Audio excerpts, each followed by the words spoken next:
Hi friends, welcome to my creative world. నేను శ్రీ. అందరు ఎలా ఉన్నారు? అందరు బాగుండాలని కోరుకుంటున్నాను. ఈరోజైతే మెంతి ఆకు ఫ్రై చేసేది చూపిద్దాం అనుకుంటున్నాను.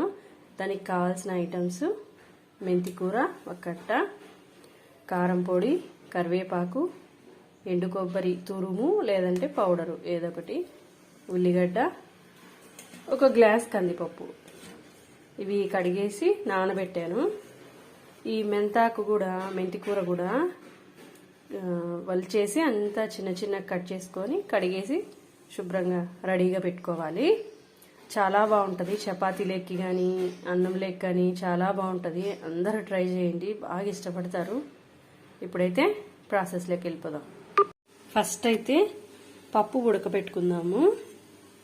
ఒక గిన్నెలో పప్పు వేసేసి కందిపప్పు కడిగేసి కొన్ని నీళ్ళు పోసాను. దాంట్లోకి పసుపు వేస్తున్నాను. పసుపు వేసేసుకొని కొంచెం నూనె వేసుకోవాలి. కొంచెం నూనె వేసుకొని ఇది కలిపేసేసి కొద్దిసేపు ఉడికిద్దాం దీన్ని. ఒక సైడ్ అయితే పప్పు ఉడుకుతుంది. ఇలా కొంచెం ఇలా ఉడికిపోతే సరిపోతుంది. ఇంకా ఆఫ్ చేసేయచ్చు. ఇంత పైన ఉంటే చాలు పప్పు. ఇంకో సైడు ఇలా గిన్నె పెట్టేసుకొని స్టవ్ వెలిగించుకొని 4 స్పూన్లు ఆయిల్ వేయాలి. 4 స్పూన్ల ఆయిల్ వేసేసుకుంటున్నాను.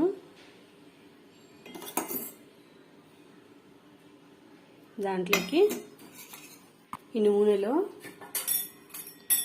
కొన్ని ఆవాలు జీలకర్ర వేసేసుకుందాం. ఫస్ట్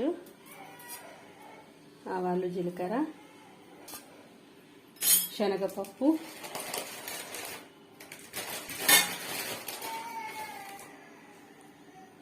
వేసేసుకుంటున్నాను. ఇవి కొంచెం శనగపప్పు ఫ్రై చేద్దాము. శనగపప్పు ఫ్రై అవుతుంది.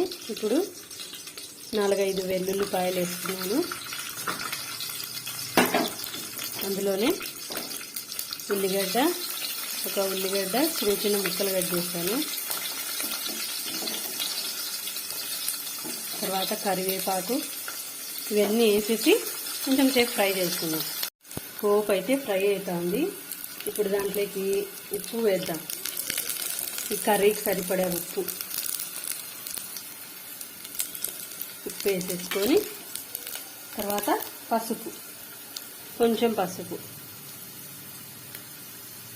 సరిపోతుంది. అంతా కలిపేసుకొని ఇప్పుడు మనం మెంతాకు చిన్న చిన్న కట్ చేసి పెట్టినా కదా, కడిగేసి కట్ చేసి పెట్టుకున్నాను అనమాట. దీన్ని ఈ ఫ్రైలోకి వేసేద్దాం. మెంతి ఆకు అయితే చిన్న చిన్న కట్ చేసేసి ఈ ఫ్రైలో వేసాను. ఇది కొద్దిసేపు ప్లేట్ మూసి పెట్టి మగ్గిద్దాం. ఆకు అయితే మగ్గిపోయింది. ఇప్పుడు మనం ఉడకబెట్టుకున్న కందిపప్పు ఉంది కదా, ఇవి వేసేద్దాం దీంట్లోకి. వేసేసి అంతా ఒకసారి కలిపేసేయండి. ఇంకేమైనా వాటర్ ఉంటుంది ఇంట్లో అంతా ఇమిరిపోతుంది. కొంచెం తడిగా ఉంది. పొడిగా వచ్చే వరకు కొద్దిసేపు ఇలాగే ప్లేట్ చేసి పెట్టేసి చిన్న సిమ్లో పెట్టేసుకొని ఉడికించుకోవాలి.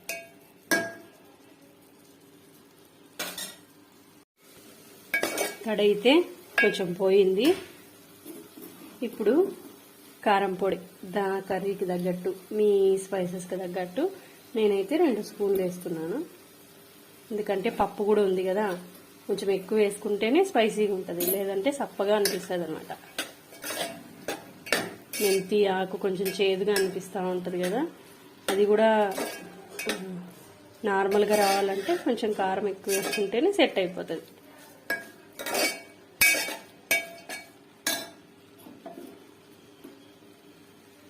ఇంకొంచెం పడుతుంది.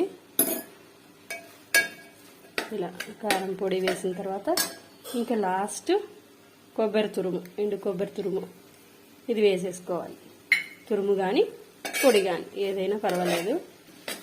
అన్నీ వేసేసుకొని ఒక్కసారి కలిపేస్తే ఇంకా రెడీ అయిపోతుంది. మెంతి కూర ఫ్రై అయితే రెడీ అయింది. చాలా బాగుంటుంది. ఇది చపాతీలకు కానీ అన్నంలకు కానీ దేంట్లోకైనా చాలా బాగుంటుంది. అందరు ఇష్టపడతారు, పిల్లలు కూడా. ట్రై చేయండి. Like, share and subscribe. చూసి వెళ్ళిపోకుండా లైక్ చేయండి అబ్బా.